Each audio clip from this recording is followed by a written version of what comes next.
மருத்துவ வரலாற்றில் பைரம் பிராம்வெலோடைய உன்னதமான பணிகள் என்னென்னன்றத பார்க்கலாம். சர் பைரம் பிராம்வெல் ஒரு பிரிட்டிஷ் பிசிசியன், அதாவது மருத்துவர். இவர் 1847 டிசம்பர் 18 அன்னைக்கு இங்கிலாண்டில் இருக்கிற டைன் அண்ட் வியருடைய நார்த் டைன்சைடில் இருக்கிற நார்த் சீல்ஸில் பிறந்தாங்க. இவர் 1869ஆம் ஆண்டு ஸ்காட்லாண்டோடைய எடன்பராவில் இருக்கிற யூனிவர்சிட்டி ஆஃப் எடன்பரா மெடிக்கல் ஸ்கூலில் மருத்துவ படிப்பை முடித்தாங்க. அதை தொடர்ந்து பைரம் பிராம்வெல் மருத்துவ பயிற்சியை பெற்று ஒரு மருத்துவர் ஆனாங்க. இந்த நிலையில் இவர் நியூராலஜின்ற நரம்பியல்ல ஆராய்ச்சியை தொடங்கினாங்க. குறிப்பாக உடலில் தென்படக்கூடிய அறிகுறிகளையும் விளைவுகளையும் அடிப்படையாக வச்சு மூளை மற்றும் தண்டுவடத்தில் ஏற்படக்கூடிய நோய்களை வகைப்பிரித்து வந்தாங்க. உதாரணமாக இப்போ கை கால்கள் செயலிழந்து போயிடுச்சு அப்படின்னா அப்போ ஸ்பைனல் கார்டுன்ற தண்டுவடத்தினுடைய மேல் பகுதியில், குறிப்பாக கழுத்து பகுதியில் பாதிப்பு இருக்குது அப்படின்னு அர்த்தம். அதுவே கைகள் இயங்கி கால்கள் மட்டும் செயலிழந்து கால்களினுடைய தசைகளானது விரைச்சு போயிடுச்சு அப்படின்னா அப்போ தண்டுவடத்தினுடைய நடுப்பகுதியில் பாதிப்பு இருக்குது அப்படின்னு அர்த்தம். அதுவே கால்கள் ஓரளவுக்கு செயலிழந்து கால்களினுடைய தசைகளானது தளர்ந்து போய் அதுக்கப்புறம் இந்த சிறுநீர் கழிக்கிறது, மலம் கழிக்கிறது, இது மாதிரியான இயற்கை உபாதைகளை வெளியேற்றுறதினுடைய கட்டுப்பாடுகள் இழந்தால் அப்போ அந்த ஸ்பைனல் கார்டோடைய கீழ்ப்பகுதியில் பாதிப்பு இருக்குது அப்படின்னு அர்த்தம். ஸோ இந்த மாதிரி அந்த நோய்களினுடைய அறிகுறிகளையும் விளைவுகளையும் அடிப்படையாக வச்சு இவர் அந்த ஸ்பைனல் கார்டில் ஏற்படக்கூடிய நோய்களை வகைப்பிரித்து வந்தாங்க, கிளாசிஃபை செஞ்சு வந்தாங்க. இது மிகப்பெரிய ஒரு விஷயமா இருந்தது. ஏன்னா அந்த காலத்தில் தான் இந்த நரம்பியல் துறையானது கொஞ்சம் கொஞ்சமாக வளர்ந்து வந்தது. அதன் காரணமாக மருத்துவர்கள்னால இந்த அறிகுறிகளையும் விளைவுகளையும் அடிப்படையாக வச்சு எந்த இடத்துல பாதிப்பு இருக்குது, இது என்ன பாதிப்பு, இதுக்கு எப்படி சிகிச்சை கொடுக்கணும் அப்படின்லாம் தெரியாது. இப்போ உதாரணத்துக்கு கைகள் கால்கள் எல்லாம் செயலிழந்து போகுது அப்படின்னா அப்போ நரம்புகள் பாதிக்கப்பட்டிருக்கு அப்படின்னு தெரிஞ்சது. ஆனால் எந்த இடத்துல பாதிப்பு ஏற்பட்டனால இந்த மாதிரி நரம்புல பாதிப்பு ஏற்பட்டிருக்கு அப்படின்ற புரிதல் எல்லாம் அப்போ கிடையாது. அப்படியான சூழ்நிலையில் பைரம் பிராம்வெல் இந்த மாதிரி கை கால்கள் செயலிழந்து போகுதா அப்போ ஸ்பைனல் கார்டோடைய மேல் பகுதியில் பாதிப்பு இருக்குது அப்படின்னு அர்த்தம். அதுவே காலுக்கு கீழே, குறிப்பாக உடம்பு கீழே கால்கள் செயலிழந்து போகிறது, அதுக்கப்புறம் இடுப்பு தசை அதெல்லாம் செயலிழந்து போகுதா அப்போ நடுப்பகுதியிலையும் கீழ்ப்பகுதியிலையும் பாதிப்பு இருக்குது அப்படின்னு அர்த்தம் அப்படின்னு ஒவ்வொரு விஷயங்களையுமே அவர் விளக்கி அதை எழுதவும் ஆரம்பிக்கிறாங்க. ஒட்டுமொத்தமாக அந்த ஸ்பைனல் கார்டு, அதே மாதிரி பிரெயின், இதிலெல்லாம் ஏற்படக்கூடிய பாதிப்புகள், அதன் மூலமாக ஏற்படக்கூடிய நரம்பியல் கோளாறுகள், அவைகள் எல்லாத்தையுமே அவர் ரொம்ப தெளிவாக விளக்கி எழுதி 1881ஆம் ஆண்டு diseases of the spinal cord அப்படின்ற டைட்டிலில் அந்த புத்தகத்தை வெளியிட்டாங்க. இது ஹைலி இன்ஃப்ளூயன்ஷியல் புக்காக இருந்தது. ஏன்னா நான் ஏற்கனவே சொன்ன மாதிரி மருத்துவர்கள்னால இந்த மாதிரியான கோளாறுகளை கண்டறிய முடியாது. என்ன பாதிப்பு ஏற்பட்டிருக்கு, எந்த இடத்துல பாதிப்பு ஏற்பட்டிருக்கு, அந்த லோக்கலைசேஷனை கண்டறிய முடியாது. லோக்கலைசேஷன் அப்படின்னா குறிப்பாக உடம்புல எந்த இடத்துல பாதிப்பு இருக்குது அப்படின்றத கண்டறிகிறது. ஸோ அதெல்லாம் அந்த காலத்தில் சவால் நிறைந்த ஒன்றாக இருந்தது. குறிப்பாக இப்போ நான் வெறும் கை கால்கள் இயங்காமல் போகிறத பற்றி மட்டும் சொன்னேன். இது மட்டும் இல்லாமல் நரம்பில் பாதிப்பு ஏற்பட்டால் இன்னும் பல பாதிப்புகள் ஏற்படும். குறிப்பாக சரியாக நம்மளால் யோசிக்க முடியாது, சரியாக சில நேரங்களில் பேச முடியாது, மனசில் ஒன்று நினைப்போம் ஆனால் வாய் வேற ஒன்று உளரும். அதே சமயம் மூளையில் பாதிப்பு ஏற்பட்டால் குழப்பம் ஏற்படும். அதுக்கப்புறம் தலை சுற்றல் மாதிரி இந்த டிசீனஸ் ஏற்படும். அதே மாதிரி இன்பேலன்ஸ், சமநிலையின்மை ஏற்படும், நடக்க முடியாது நரம்பு கோளாறு ஏற்பட்டால். இது மாதிரி பல வகையான நரம்பு கோளாறுகள் இருக்குது. அதே மாதிரி கை கால்கள் அப்படியே நமத்து போகும், அதாவது நம்னஸ் அப்படின்றது ஏற்படும். அப்படியே புல்லரிக்கிற மாதிரியான ஃபீலிங் வரும். அதுக்கப்புறம் பூச்சிகள் உடம்புல ஊறுற மாதிரி ஃபீலிங் வரும். இந்த மாதிரி பல்வேறு விதமான அறிகுறிகள் இருக்குது. இந்த பல்வேறு விதமான அறிகுறிகள் பல்வேறு விதமான நரம்பியல் கோளாறுகளை குறிக்கும். ஆனால் அந்த காலத்திலெல்லாம் இதை குறிப்பாக இந்த ஒரு அறிகுறி ஏற்பட்டால் இதுதான் பாதிப்பு, இந்த இடத்துல தான் பாதிப்பு இருக்கும் அப்படின்லாம் கண்டறிய முடியாது. அப்படி இருக்க இவர் எழுதியிருந்த டிசீசஸ் ஆஃப் தி ஸ்பைனல் கார்டில் ஒட்டுமொத்தமாக அந்த காலத்தில் கண்டறியப்பட்டிருந்த நோய்களை கிளாசிஃபை பண்ணியிருந்தாங்க. இந்த மாதிரி கை கால்கள் செயலிழந்து போகுதா அப்போ தண்டுவடத்தினுடைய மேற்பகுதியில் பாதிப்பு, அதுவே கால்கள் செயலிழந்து கால்களினுடைய தசைகள் விரைச்சி போகுதா அப்போ நடுப்பகுதியில் பாதிப்பு இருக்குது தண்டுவடத்தில். அதுவே கால்கள் ஓரளவுக்கு செயலிழந்து போய் தசைகள் தளர்ந்து போகுதா அப்போ ஸ்பைனல் கார்டோடைய கீழ்ப்பகுதியில் பாதிப்பு இருக்குது. ஸோ அந்த மாதிரி ஒவ்வொரு விஷயங்களையும் இவர் துல்லியமாக விளக்கினாங்க. இதனால இந்த ஒரு புக்கானது அடுத்தடுத்து உலகம் முழுக்க பாப்புலர் ஆனது. எந்த அளவுக்குன்னா பிரான்ஸில் இது வந்து மொழி மாற்றம் பண்ணப்பட்டது பிரெஞ்சு மொழியில். அதே மாதிரி ஜெர்மனியில் ஜெர்மன் மொழியில் மொழி மாற்றம் பண்ணப்பட்டது. அதுக்கப்புறமா ரஷ்யாவில் ரஷ்ய மொழியில் மொழி மாற்றம் பண்ணப்பட்டது. ஸோ அப்படி மொழி மாற்றம் பண்ணி அங்கே இருக்கக்கூடிய நரம்பியல் நிபுணர்கள் இவருடைய புத்தகத்தை பயன்படுத்தினாங்க. இன்ஃபேக்ட் சொல்லப்போனால் இவருடைய புத்தகம் யுனைடெட் ஸ்டேட்ஸில் கூட பிரபலமாச்சு. இது எதனால் பிரபலமாச்சு அப்படின்னு சொல்கிறேன். இப்போ ஒரு மருத்துவர் இருக்கிறாங்க, ஒரு நோயாளியை வந்து பரிசோதனை பண்ணும்போது அந்த நோயாளியினுடைய காலில் வந்து நிறைய பாதிப்பு இருக்குது. அப்போ இது என்ன பாதிப்பு அப்படின்னு அந்த மருத்துவர்னால் கண்டறிய முடியாது. அப்போ இந்த ஒரு diseases of the spinal cord புக்கை வந்து படித்தா போதும். அதில் வந்து கால் வந்து இயங்காமல் போயிருக்கா, அப்போ தசைகள் வந்து விரைச்சி போயிருக்கா அல்லது தளர்ந்து போயிருக்கா அப்படின்னு பார்க்கணும். அப்படி பார்த்து இந்த மாதிரி விரைச்சி போயிருந்ததுன்னா ஸ்பைனல் கார்டோடைய நடுப்பகுதியில் பாதிப்பு இருக்குது அப்படின்னு அர்த்தம் அப்படின்னு இவர் வந்து விளக்கியிருப்பாங்க. ஸோ இதை அடிப்படையாக வச்சு மருத்துவர்கள் சிகிச்சை கொடுக்க முடியும். ஸோ அந்தளவுக்கு முக்கியத்துவம் வாய்ந்த ஒரு புத்தகமாக அது இருந்தது. ஸோ இதை இவர் வந்து எழுதினாங்க. அதுக்கப்புறமா பைரம் பிராம்வெல் வந்து அந்த எடன்பராவுடைய யூனிவர்சிட்டி ஆஃப் எடன்பரா அதனுடைய எக்ஸ்ட்ராமுரல் மெடிக்கல் எஜுகேஷன் இன் எடன்பரா, அது இன்றைய காலகட்டத்தில் அப்படி அழைக்கப்படுது. அந்த காலத்தில் அது வந்து எடன்பரா எக்ஸ்ட்ராமுரல் ஸ்கூல் ஆஃப் மெடிசன் அப்படின்னு அழைக்கப்பட்டது. அந்த ஒரு எக்ஸ்ட்ராமுரல் ஸ்கூல் ஆஃப் மெடிசனுடைய லெக்சரர் விரிவுரையாளராக இவர் நியமிக்கப்பட்டாங்க. ஸோ அங்கே இவருடைய டீச்சிங் கெரியரை இவர் வந்து ஆரம்பித்தாங்க. அந்த காலத்துலலாம் பெண்களுக்கு மருத்துவம் படிக்கிறதுக்கு உண்டான அனுமதி மறுக்கப்பட்டு வந்தது. ஆனால் இந்த யூனிவர்சிட்டி ஆஃப் எடன்பராவில் மட்டும் பெண்கள் வந்து மருத்துவம் வந்து படிக்க முடியும்.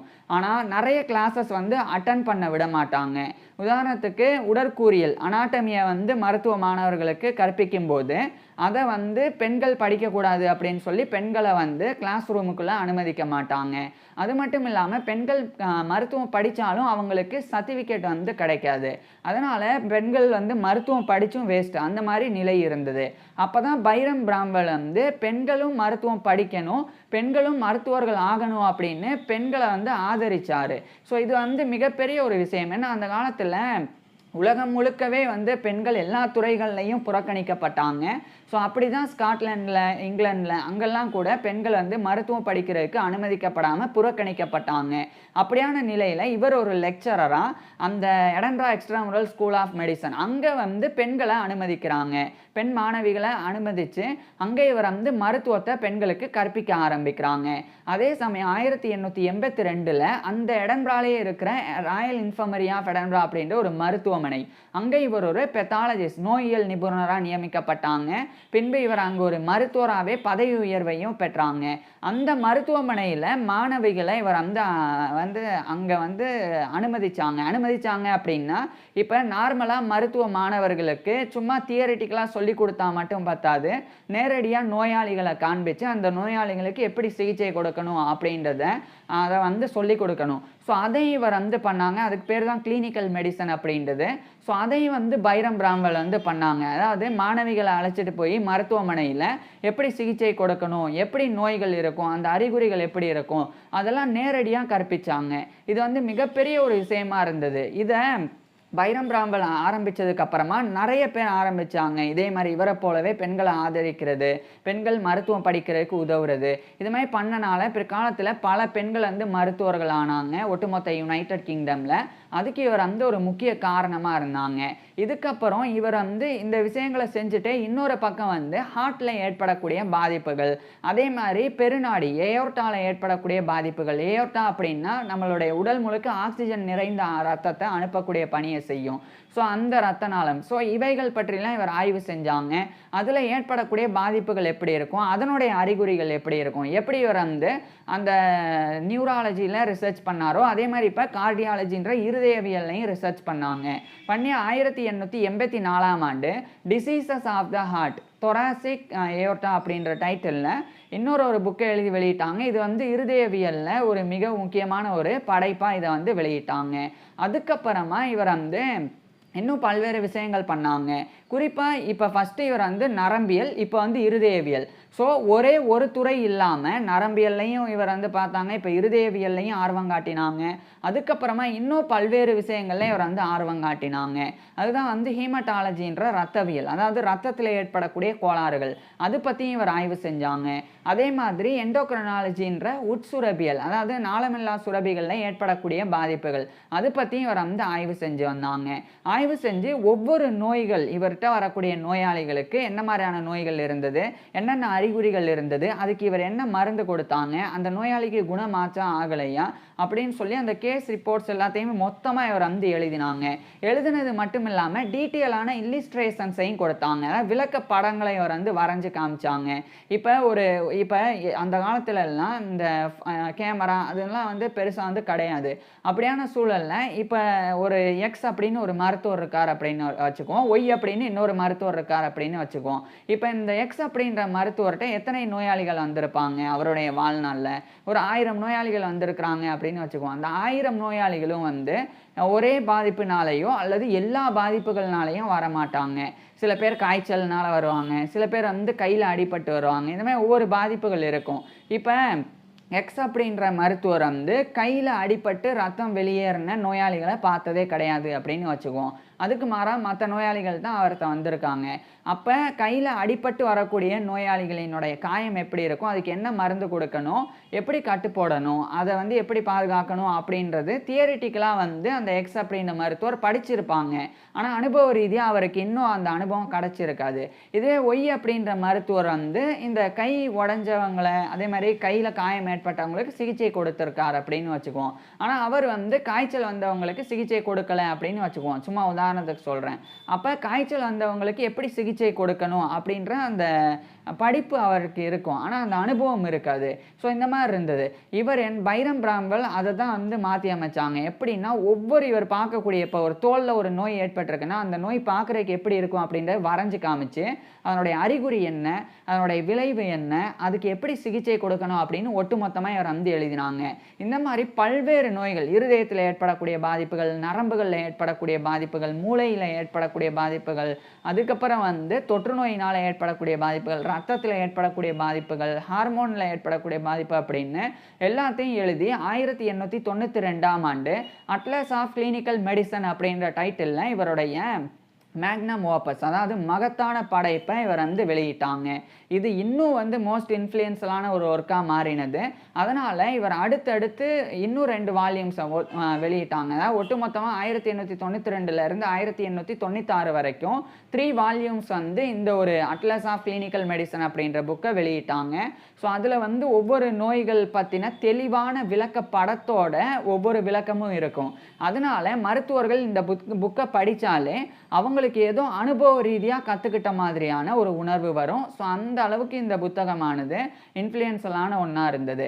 அதுக்கப்புறமா இவர் வந்து ஒரு வகையான இரத்த சோகை, பெர்னீசியஸ் அனீமியா, இது வந்து விட்டமின் B12 டெஃபிஷியன்சினால் ஏற்படக்கூடிய இரத்த சோகை. இரத்த சோகை அப்படின்னா என்னென்னா, பொதுவாக இரத்த சோகையில் நிறைய வகைகள் இருக்குது. பொதுவான அதனுடைய அர்த்தம் என்னென்னா, ரத்தத்தில் இருக்கக்கூடிய ரெட் பிளட் செல்ஸ் அது குறைஞ்சி போயிடுச்சு அப்படின்னா அப்போ தான் வந்து அந்த நிலை தான் வந்து இரத்த சோகை, அனீமியா அப்படின்னு அர்த்தம். ஆனால் இந்த அனீமியாலேயே நிறைய வகைகள் இருக்குது. அதாவது இந்த ரெட் பிளட் செல்ஸ் வந்து குறைஞ்சி போகிறதுக்கு நிறைய காரணங்கள் இருக்குது. ஒன்று வந்து விட்டமின் B12 அது குறைபாடு ஏற்பட்டாலும் ரெட் பிளட் செல்ஸ் வந்து குறையும். அதுவே வந்து அயன் டெஃபிஷியன்சி ஏற்பட்டாலும் ரெட் பிளட் செல்ஸ் குறையும். இது மாதிரி நிறைய பாதிப்புகள் இருக்குது. அதில் பெர்னீசியஸ் அனீமியான்றது விட்டமின் B12 குறைபாடுனால ஏற்படக்கூடிய இரத்த சோகை. அதை இவர் வந்து பார்த்து ஆய்வு செஞ்சாங்க. அப்போ ஒரு விஷயத்தை கண்டறிஞ்சாங்க. இந்த பெர்னீசியஸ் அனீமியா உள்ள நபர்களினுடைய ரத்தத்தில் இருக்கக்கூடிய ரெட் பிளட் செல்ஸ் ஆனது வழக்கத்துக்கு மாறாக பெருசாகவும் ஒரு சமமான வடிவத்தில் இல்லாமல் கண்ணா பின்னான்னு வடிவத்தில் இருக்குது அப்படின்னு இவர் வந்து விளக்கினாங்க. அதுவும் ஒரு மிகப்பெரிய ஒரு விஷயம். அது மட்டும் இல்லாமல் டக்ளஸ் கிளாண்ட்ஸ் அப்படின்ற சுரபிகள், அதிலிருந்து வரக்கூடிய ஹார்மோன்ஸ் அது வந்து சரியாக வந்து சுரக்கலை அப்படின்னாலோ அதிகமாக சுரந்தாலோ பாதிப்பு ஏற்படும் அப்படின்றதையும் இவர் விளக்கினாங்க. விளக்கி 1899ஆம் ஆண்டு அதை இவர் வந்து anaemia and some diseases of the blood forming organs and ductless glands அப்படின்ற டைட்டிலில் அந்த ஒரு ஒர்க்கையும் வெளியிட்டாங்க. இதில் நான் சொன்ன அந்த இரத்த சோகையை பற்றியும் அதுக்கப்புறம் அந்த ஹார்மோன் கோளாறுகள் பற்றியும் வெளியிட்டிருந்தாங்க. இது மட்டும் இல்லாமல் இன்னும் பல்வேறு விஷயங்கள் இவர் வந்து பண்ணாங்க. இவர் சொன்னது ரொம்ப முக்கியம். இந்த சுரபிகள்லேருந்து வரக்கூடிய ஹார்மோன்ஸ் வந்து குறைஞ்சாலோ அதிகமானாலோ பாதிப்பு ஏற்படும் அப்படின்னு இவர் சொல்லியிருந்தாங்க. அது உண்மைதான். எந்த அளவுக்குன்னா, இப்போ பிற்காலத்தில் தான் இந்த ஹைப்பர் தைராய்டிசம்னா என்ன, ஹைப்போ தைராய்டிசம்னா என்ன, அதாவது தைராய்டு ஹார்மோன் அதிகரித்தாலும் பாதிப்பு இருக்குது, கம்மியானாலும் பாதிப்பு இருக்குது. அதே மாதிரி தான் கணையத்திலேருந்து இன்சுலின் வந்து கம்மியாயிருச்சுன்னா டயபெட்டிஸ் வந்துடும். அதுவே இன்சுலின் அதிகமாக வந்து வருது அப்படின்னா அப்போ வந்து இந்த சுகர் வந்து குறைஞ்சி போகிறது. ஸோ இந்த மாதிரியான பல பாதிப்புகள் வரும். இந்த மாதிரியான விஷயங்களையும் இவர் வந்து அந்த காலத்திலே விளக்கியிருந்தாங்க. அதுக்கப்புறம் 1910ஆம் ஆண்டிலிருந்து 1912ஆம் ஆண்டு வரைக்கும் எடன்பிராவில் இருக்கிற royal college of physicians of எடன்பிராவுடைய ஒரு பிரசிடெண்ட்டாக இவர் நியமிக்கப்பட்டிருந்தாங்க. இப்படி பல்வேறு பொறுப்புகளில் இவர் வந்து பல்வேறு விஷயங்கள் பண்ணாங்க. ஆராய்ச்சியாக இருக்கட்டும், பெண்களுக்கு உண்டான மருத்துவ கல்வியாக இருக்கட்டும், அதுக்கப்புறம் வந்து அட்மினிஸ்ட்ரேஷன் டியூட்டியாக இருக்கட்டும், இது எல்லாத்துலேயுமே இவ்வளோ விஷயங்களை செஞ்சுருந்தாங்க. ஸோ இப்பேற்பட்ட பைரம் பிராம்வெல் இறுதியாக 1931 ஏப்ரல் 27 அன்னைக்கு இவருடைய 83 வயசில் இறந்து போனாங்க. பைரம் பிராம்வெல் இறந்து போயிருந்தாலும் இவர் பண்ண விஷயங்கள் எல்லாம் மிகப்பெரியது. ஸோ இப்பேற்பட்ட பைரம் பிராம்வெல் பற்றி நீங்கள் என்ன நினைக்கிறீங்க, அதை கீழே கமெண்ட்ஸில் சொல்லுங்கள். அதேமாதிரி இவருடைய ஃபுல் லைஃப் ஹிஸ்ட்ரியை நான் ஏற்கனவே பேசியிருக்கேன். அதை பார்க்குறதுக்கு கீழே டிஸ்கிரிப்ஷனில் லிங்க் கொடுத்துருக்குறேன், கட்டாயமாக பாருங்கள். அது மட்டும் இல்லாமல் பைரம் பிராம்வெல் பற்றி நான் பேசின அத்தனை விஷயங்களையுமே டெக்ஸ்ட்டாகவும் டிஸ்கிரிப்ஷனில் கொடுத்துருக்குறேன். வேணும்னா படிக்கலாம். தேங்க்யூ.